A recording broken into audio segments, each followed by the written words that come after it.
ਸਤਿ ਸ਼੍ਰੀ ਅਕਾਲ ਜੀ, ਜਸ ਟੀਵੀ ਵੇਖ ਰਹੇ ਹੋ ਤੁਸੀਂ ਤੇ ਮੈਂ ਹਾਂ ਮਨਿੰਦਰ ਕੌਰ ਲੈ ਕੇ ਹਾਜ਼ਰ ਹਾਂ north America news.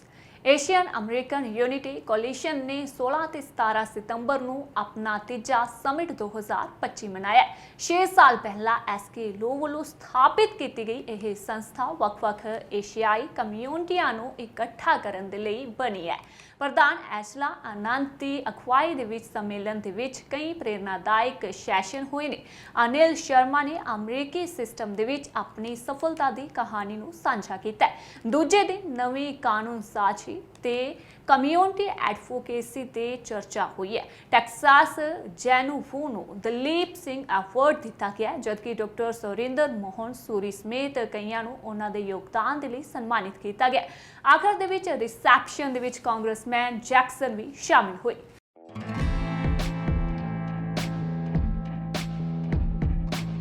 We were being considered as an economic threat.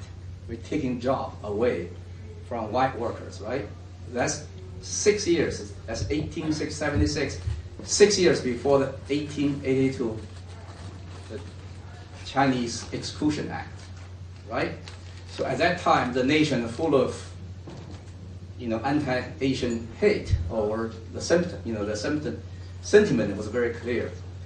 And then let's look at 1976. That's 11 years after 1965, the immigration reform. So at that time, many Asian Americans already came to this country, but at the time, we were considered as a perpetual foreigners. Okay? But now it's a 250 years anniversary, and there are 25 million plus Asian Americans in this land of free. Let us stand with confidence. Let us lead with contribution. Let us claim our place in the American story, not as outsiders, but as builder of its future. Thank you.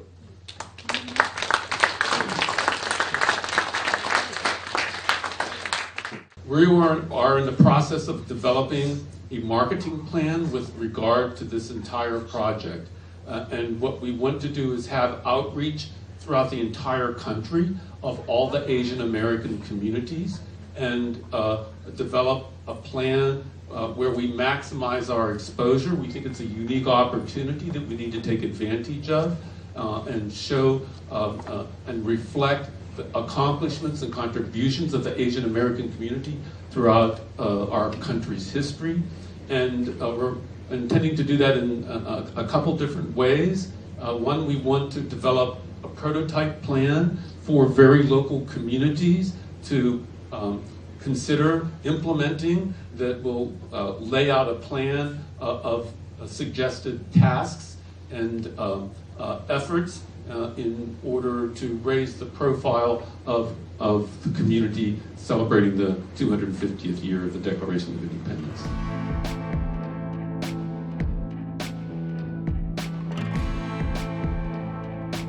We honor those who remind us that leadership is not about a title.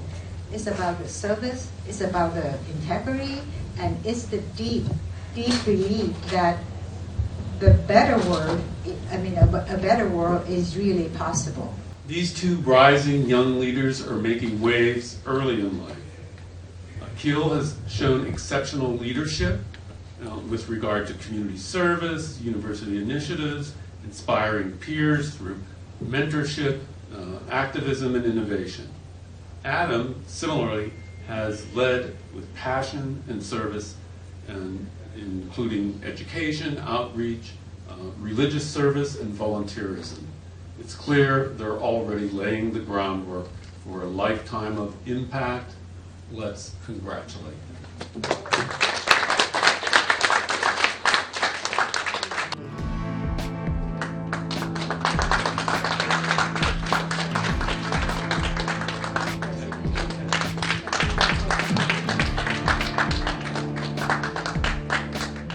Good evening, everyone. My name is Akil Venkatesh, and I'm a senior at Dublin High School. It is with deep gratitude and humility that I stand before you tonight as the recipient of the President Award for Youth. I'm truly honored by this recognition, and I want to sincerely thank the entire AAUC leadership team for believing in me and giving me this incredible honor. I am deeply, deeply grateful and honored to receive this award.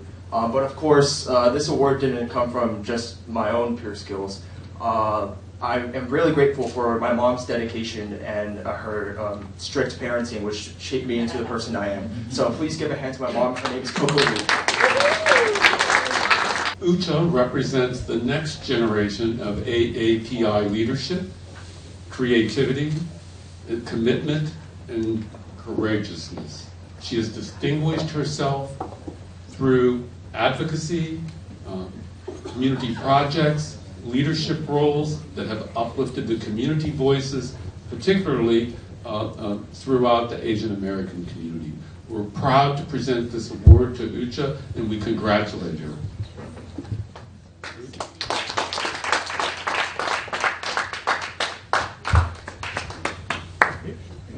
Hi everyone, it's so nice to be here today. I'm first of all so inspired by all the change makers and all the organizers in this room. I was doing a bit of reading and I've definitely never seen any group or any people as inspiring as you all. So I'm so happy to just be here and feel the energy of the room. Ironically, my name Orja does mean energy, and I think first of all I would like to thank my parents, my family, my brother for always instilling in me the values of service and leadership. I think I definitely would not be here because without them. And also my best friend Josie Kim, who has always supported me every step of the way. I would also like to thank the organizers of this summit. I think this is such a great opportunity for youth to become engaged in service and policy, and I think now more than ever it's so important for youth to be empowered. So I'm really thankful for this award, and thank you so much.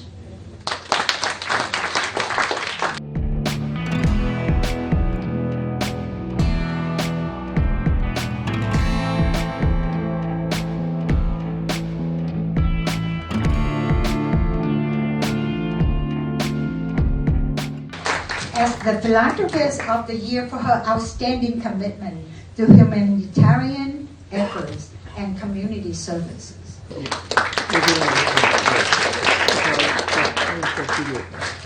The importance of philanthropy work.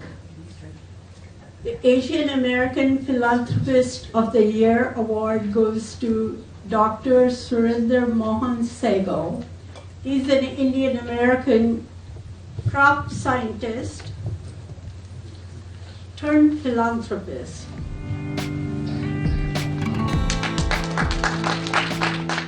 Thank you very much on behalf of Dr. Sehgal. He's 91, so he asked me to come. I live in Arlington. It's easy. You've described his history well, Angela. Thank you so much. Main points that he sent for me to share with you. Because of the opportunities he had here in the U.S. And in India, because part of his wealth was accumulated there, he found it shaped a lifelong commitment to give back, especially to those with the fewest resources. So without taking too much time, we are going to invite Ambassador Siddiqui to accept the award for public service. Thank you very much. Can you hear me all? Yes. And I thank Angela for her truly warm introduction.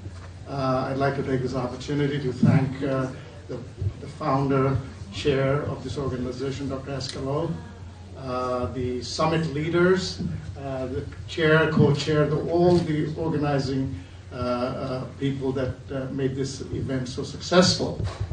I'd also like to give a shout out to the young people that I noticed here who have played a critical role in the success of this event. You know, when I look at you, when I talk with you, I myself feel very inspired and encouraged because I know that the future of this country will be in good hands. You know,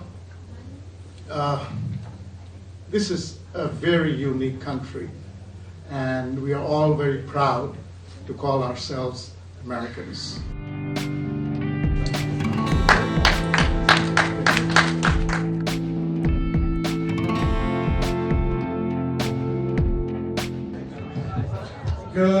everyone. If everyone could just gather around the networking room for just 1 to 2 minutes.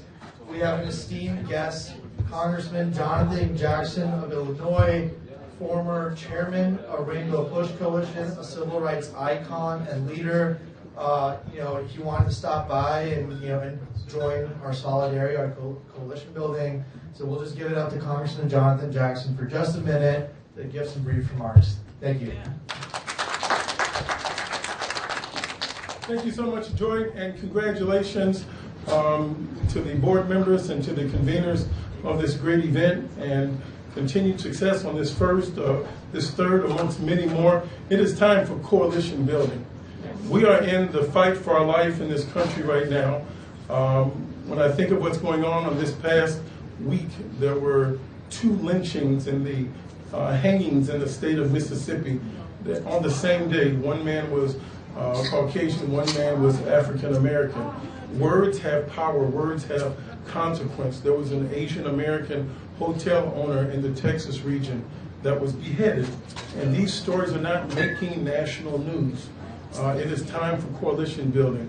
I do not want to participate in anything that demonizes our friends in the Asian Pacific region. India has a right to buy oil from whom it wants, how it wants. People around in China have the right to continue to develop. We must make sure that we're not being turned against one another. We look at bills that are now being passed where people are being lauded for having said some of the most vile and caustic things. And this word starts from on top and on high. We need the spirit in this country to bring people together. This is a multicultural, this is a community that's come together over the centuries. Now, when we think about the Asian Americans that came in through San Francisco and had to build railroads and went into concentration camps right here in the United States during World War I, I'm glad that we have that memory. Yesterday, the President of the United States asked for certain artifacts in the African American History Museum to be removed. If it starts removing the horrors of the history of slavery, if they start having a war on memory, then all of us are coming up next. We have to make sure that we have coalitions so that African Americans understand the history of those from Asian descent, how their families came over here and how they've contributed. People have to understand how those in the Hispanic and the Native Americans have been pushed off their lands. And together, we are the new majority. When I think of the year 2050, that's just 24 years from now and 2 months. That's roughly 8,930 some days. 1/4 of the world's population will be in Africa. 1/3 of the world's workforce will be on the continent of Africa. The world is evolving. God did not make Democrats and Republicans. God did not make nations and states. God made mountains and rivers and valleys and oceans and deserts. He made one world. And so I salute you. I applaud you. I say congratulations on this day as you come together. And I want you to know that I'm an ally, I'm a friend, I'm a supporter. And let's continue to share our history. And we out. Dwight and I go back for many, many years. I remember when his beard was thin. But he's a loving brother, and he's been a friend of mine for so many years. Congratulations, and thank you so much. Thank you.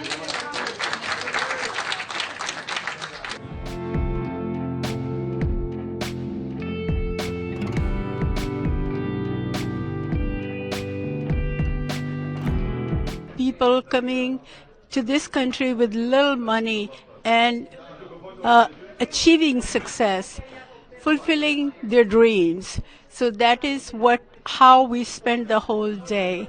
The first day. The second day, which is today, we are in Rayburn Building, and the day was devoted to advocacy.